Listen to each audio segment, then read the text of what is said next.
तो आज हमारे पास एक बहुत ही दिलचस्प किताब है, जेम्स एलन की, 1911 में लिखी गई। 100 साल से भी ज्यादा पुरानी। हाँ, सोचिए, किताब का नाम है समृद्धि के 8 स्तंभ। और जब हम ये शब्द सुनते हैं ना, समृद्धि, तो दिमाग में आता है पैसा, ताकत। बिल्कुल, और शायद थोड़ी बहुत चालाकी भी। हम्म मतलब आम धारणा तो यही है कि कामयाब होने के लिए थोड़ा टेढ़ा होना पड़ता है। और जेम्स एलन इसी धारणा पर, आप कह सकते हैं, सीधा हमला करते हैं। वो कहते हैं कि ये सब शॉर्टकट है, जो कहीं नहीं ले जाते। कहीं नहीं। उनका तर्क खासकर 1911 के हिसाब से बहुत क्रांतिकारी है। वो कहते हैं कि सच्ची टिकाऊ समृद्धि की जो इमारत है, वो नैतिकता की नींव पर खड़ी होती है। धोखेबाजी से आप शायद एक झोपड़ी बना लें, लेकिन एक स्थायी महल तो कभी नहीं बना सकते। और इसी को समझाने के लिए उन्होंने एक बहुत खूबसूरत रूपक, एक मेटाफर का इस्तेमाल किया है। हाँ, मंदिर का। हाँ, मंदिर का। वो कहते हैं कि समृद्धि एक मंदिर की छत की तरह है, और ये छत 8 स्तंभों पर टिकी है। अगर एक भी स्तंभ कमजोर है तो पूरी छत खतरे में पड़ जाती है। बिल्कुल। और ये स्तंभ कोई रहस्यमयी शक्तियां नहीं है, नहीं, ये ठोस नैतिक सिद्धांत है। उनका मानना था कि जैसे गणित के नियम होते हैं, यूनिवर्सल, हाँ, जो बदलते नहीं, वैसे ही सफलता के भी नैतिक नियम हैं। उन्हें तोड़कर आप शायद अस्थायी फायदा उठा लें, लेकिन एक स्थायी समृद्धि जीवन वो नहीं जी सकते। तो चलिए आज इसी मंदिर का निर्माण करके देखते हैं। एक एक स्तंभ को रखते हैं और समझते हैं कि ये 1 सदी पुराने विचार आज की इस भागदौड़ भरी AI ड्रिवन दुनिया में कितने प्रासंगिक हैं। पहला स्तंभ है ऊर्जा। अब जब मैंने इसे पहली बार पढ़ा तो मैं थोड़ा रुका, क्योंकि हम ऊर्जा को एक शारीरिक या मानसिक चीज मानते हैं, जैसे जिम जाना या कॉफी पीना।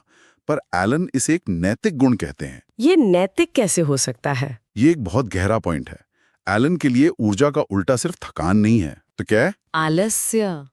और आलस्य उनके लिए एक नैतिक विफलता है।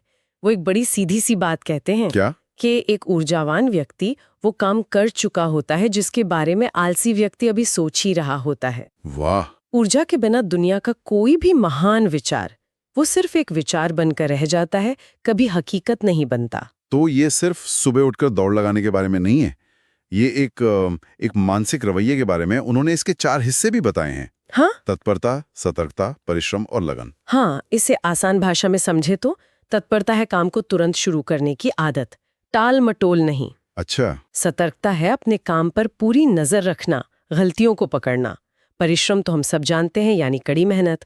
और लगन है काम में पूरी तरह डूब जाना। लेकिन इसमें एक और बात थी, ऊर्जा का संरक्षण। हाँ, और ये सबसे दिलचस्प है। इसका क्या मतलब है? एनर्जी बचाने की बात? हाँ, पर एक अलग अंदाज में।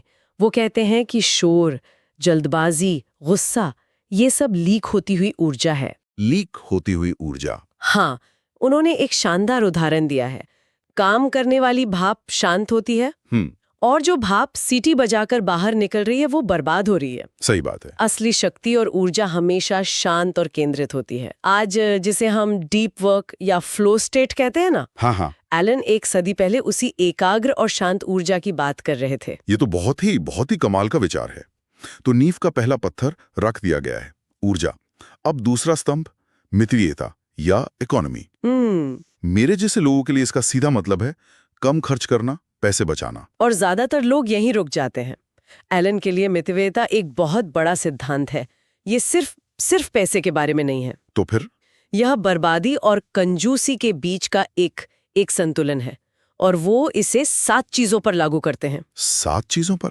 कौन कौन सी? पैसा, भोजन, कपड़े, मनोरंजन, आराम, समय और ऊर्जा। समय और ऊर्जा की मितव्ययिता, ये तो आज के प्रोडक्टिविटी गुरुओं की भाषा लगती है। बिल्कुल। वो कहते हैं कि जो व्यक्ति अपने समय को लेकर मितव्ययी नहीं है, वो असल में अपनी सफलता की संभावनाओं को बर्बाद कर रहा है। उनका एक विचार मुझे बहुत शक्तिशाली लगता है। कौन सा? कि सबसे अच्छी और स्थायी सफलता सुबह 8 बजे से पहले हासिल की जाती है। अच्छा, इसका मतलब ये नहीं था कि बाकी दिन काम ना करें, है ना? नहीं नहीं, बिल्कुल नहीं। इसका मतलब था कि सुबह का वो शांत समय जब आप योजना बनाते हैं, सोचते हैं, वो आपके पूरे दिन की दिशा तय कर देता है। और इसके भी 4 गुण बताए हैं उन्होंने: संयम, दक्षता, साधन संपन्नता और मौलिकता। ये शब्द साधन संपन्नता यानी रिसोर्सफुलनेस, ये मुझे बहुत आकर्षित करता है। ये जुगाड़ का एक बहुत ही परिष्कृत और नैतिक रूप है, आप कह सकते हैं। नैतिक जुगाड़? हाँ, एलन का तर्क है कि एक सदाचारी व्यक्ति हमेशा दुराचारी से ज्यादा साधन संपन्न होगा। ऐसा क्यों? क्योंकि वो अपनी ऊर्जा और समय को व्यर्थ के कामों, चिंताओं और भोग विलास में बर्बाद नहीं करता। वही बची हुई ऊर्जा उसे मुश्किल समय में रचनात्मक समाधान खोजने में मदद करती है। सही बात है। जब आपके संसाधन कम होते हैं तब आपकी साधन संपन्नता ही आपका सबसे बड़ा संसाधन बन जाती है। तो हमने ऊर्जा का पत्थर रखा, फिर उस पर मितव्ययिता का स्तंभ खड़ा किया। अब तीसरा, सत्यनिष्ठा या इंटेग्रिटी, शायद सबसे भारी और सबसे जरूरी स्तंभ। और इस मामले में एलन कोई समझौता नहीं करते, कोई भी नहीं। वो साफ कहते हैं कि धोखाधड़ी से स्थायी समृद्धि असंभव है। उनका मानना है कि मानव जीवन लेन देन पर आधारित है, लूट खसोट पर नहीं। और ये एक चेन रिएक्शन की तरह काम करता है ना? बिल्कुल। सत्यनिष्ठा से विश्वास पैदा होता है, विश्वास से अच्छी प्रतिष्ठा बनती है और अच्छी प्रतिष्ठा ही स्थायी सफलता लाती है। लेकिन आज की दुनिया में जहां लोग fake it till you make it में विश्वास करते हैं, क्या पूरी तरह से ईमानदार होना संभव है? कई लोग कहेंगे कि थोड़ा बहुत तो चलता है। और एलन इसी लगभग ईमानदारी को सिरे से खारिज करते हैं। वो इसे बेईमानी का ही एक सुंदर नाम देते हैं।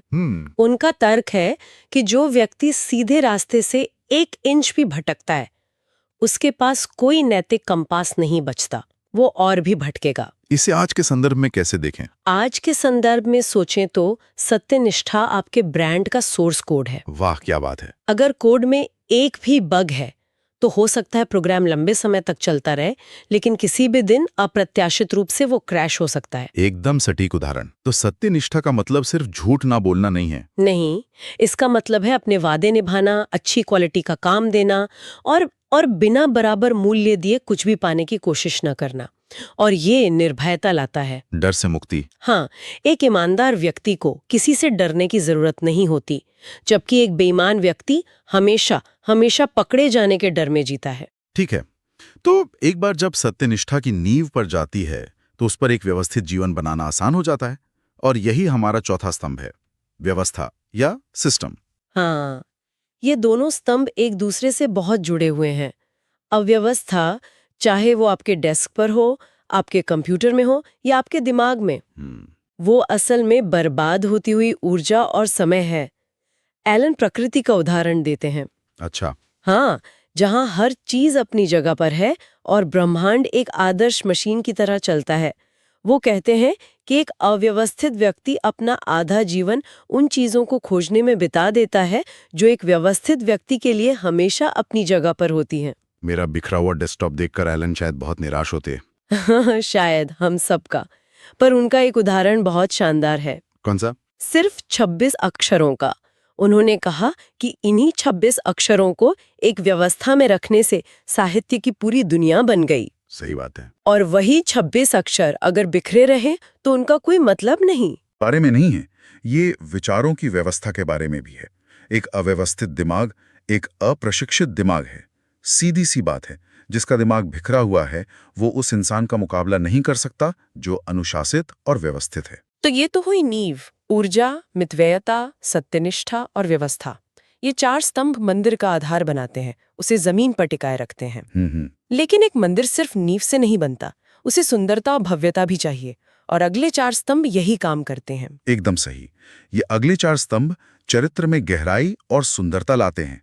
ये आपके मंदिर को सिर्फ एक ढांचा नहीं बल्कि एक पूजनीय स्थान बनाते हैं। 5वां स्तंभ है सहानुभूति या सिंपैथी। सहानुभूति, इसको हम अक्सर दया या किसी के लिए बुरा महसूस करने से जोड़ते हैं। क्या एलन का भी यही मतलब है? नहीं, उनका मतलब इससे कहीं ज्यादा गहरा और व्यवहारिक है। प्रैक्टिकल। वो कैसे? उनके लिए सहानुभूति एक भावुक भावना नहीं बल्कि एक बौद्धिक क्षमता है। अच्छा। दूसरों को उनके दृष्टिकोण से समझने की क्षमता। ये अपने अहंकार के खोल से बाहर निकलकर खुद को दूसरे के जूते में रखकर देखने की कला है। अरे वाह, ये तो आज की दुनिया में एम्पैथी कहलाता है। बिल्कुल। और आज के व्यापार, मार्केटिंग और लीडरशिप में इसे सबसे जरूरी स्किल्स में से एक माना जाता है। अब किसी को कुछ बेच नहीं सकते या किसी टीम को लीड नहीं कर सकते जब तक आप उनकी दुनिया को समझते नहीं। ये तो बहुत ही प्रैक्टिकल सलाह है। सहानुभूति के बाद आता है 6ठा स्तंभ, ईमानदारी या सिंसेरिटी। अब ये सत्यनिष्ठा इंटेग्रिटी से कैसे अलग है? दोनों एक जैसे लगते हैं? ये एक बहुत अच्छा सवाल है और इसमें एक बहुत बारीक सा फर्क है। क्या? सत्यनिष्ठा या इंटेग्रिटी आपके कार्यों के बारे में है। आप जो करते हैं वो सही है या नहीं। ठीक है।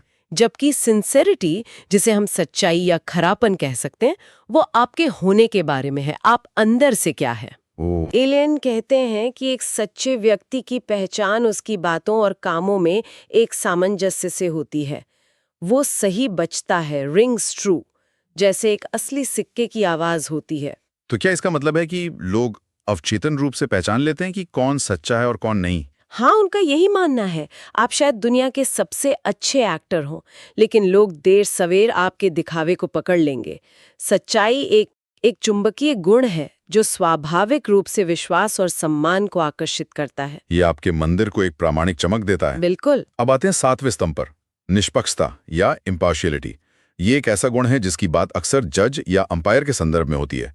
एक आम इंसान के जीवन में यह कैसे लागू होता है? ये हर रोज लागू होता है, हर पल। निष्पक्षता का मतलब है अपनी पसंद नापसंद, अपने पूर्वाग्रह और अपनी भावनाओं से ऊपर उठकर सच्चाई और तथ्यों को देखने की क्षमता। एक मैनेजर जो अपने पसंदीदा कर्मचारी का पक्ष लेता है, वो निष्पक्ष नहीं है। सही बात है। एक व्यक्ति जो किसी तर्क में सिर्फ इसलिए अपनी बात पे अड़ा है क्योंकि वो उसकी बात है, वो निष्पक्ष नहीं है। तो ये आत्मजागरूकता और बौद्धिक ईमानदारी से जुड़ा है। बिल्कुल। ये स्वीकार करने की क्षमता है कि शायद मैं गलत हूँ। एक निष्पक्ष दिमाग हमेशा सीखने और बढ़ने के लिए खुला रहता है। वो सिद्धांतों पर चलता है, व्यक्तिगत भावनाओं पर नहीं। और ये आपको भरोसेमंद बनाता है। हाँ, एक भरोसेमंद और न्यायप्रिय व्यक्ति जिसके पास लोग सलाह और समाधान के लिए आते हैं। ये आपके मंदिर में न्याय और संतुलन का तत्व जोड़ता है। और अब हम पहुंचते हैं 8वें और अंतिम स्तंभ पर, आत्मनिर्भरता या सेल्फ रिलायंस। ये शब्द आज की दुनिया में थोड़ा अकेला लगता है, जहां सब कुछ टीम वर्क, सहयोग और नेटवर्किंग पर टिका है। क्या एलन का मतलब है कि हमें किसी की मदद नहीं लेनी चाहिए? ये एक बहुत ही महत्वपूर्ण शंका है और इसका जवाब है नहीं। एलन की आत्मनिर्भरता का मतलब अहंकार या अलगाव नहीं तो है। फिर क्या है? इसका मतलब है कि अंततः आपको अपने सिद्धांतों और अपनी आंतरिक शक्ति पर खड़ा होना होगा। आप दूसरों से सीख सकते हैं, सलाह ले सकते हैं, मदद ले सकते हैं, लेकिन आपके जीवन के निर्णय और उनकी जिम्मेदारी आपकी अपनी होनी चाहिए। बिल्कुल। ये बाहरी सहारे जैसे कि दूसरों की राय या सामाजिक दबाव पर निर्भर न होने के बारे में है। ये आत्मसम्मान से आता है, अहंकार से नहीं। हाँ, यह विश्वास है कि आपके अंदर जीवन की चुनौतियों का सामना करने की शक्ति है। एलन कहते हैं कि खुद पर भरोसा करना ही नायकत्व का सार है। ये वो स्तंभ है जो मंदिर की छत को अंतिम रूप से सहारा देता है और उसे अपनी महिमा में खड़ा रखता है। ये आपको दूसरों की दया पर जीने वाला नहीं, बल्कि अपने जीवन का वास्तुकार बनाता है। तो ये है समृद्धि के मंदिर के 8 स्तंभ: ऊर्जा, मितव्ययता, सत्यनिष्ठा, व्यवस्था जो नींव बनाते हैं, जो आधार है, और फिर सहानुभूति, सच्चाई, निष्पक्षता और आत्मनिर्भरता जो उस मंदिर को सुंदरता, गहराई और भव्यता प्रदान करते हैं। और अंत में एलन का सबसे बड़ा संदेश यही है कि समृद्धि कोई बाहरी चीज नहीं है जिसे आप हासिल करते हैं। यह पहले एक आंतरिक अवस्था है, एक मानसिक और नैतिक क्षमता जिसे आप विकसित करते हैं। बाहरी धन दौलत और सफलता तो बस उस आंतरिक स्थिति का प्रतिबिंब है, उसका एक बाहरी रूप है। हाँ, सच्ची दौलत चरित्र की दौलत है। ये चर्चा हमें एक बहुत ही व्यक्तिगत सवाल पर लाकर छोड़ती है। अगर हमारा जीवन एक मंदिर है, तो हमारे अपने मंदिर के स्तंभ कितने मजबूत हैं? ये सोचने वाली बात है। कौन सा स्तंभ सबसे ज्यादा वजन उठा रहा है और किस स्तंभ में दरारें हैं जिस पर मरम्मत की जरूरत है? ये सिर्फ वित्तीय सफलता के बारे में नहीं है, नहीं, बल्कि हमारे जीवन की वास्तुकला के बारे में सोचने पर मजबूर करता है।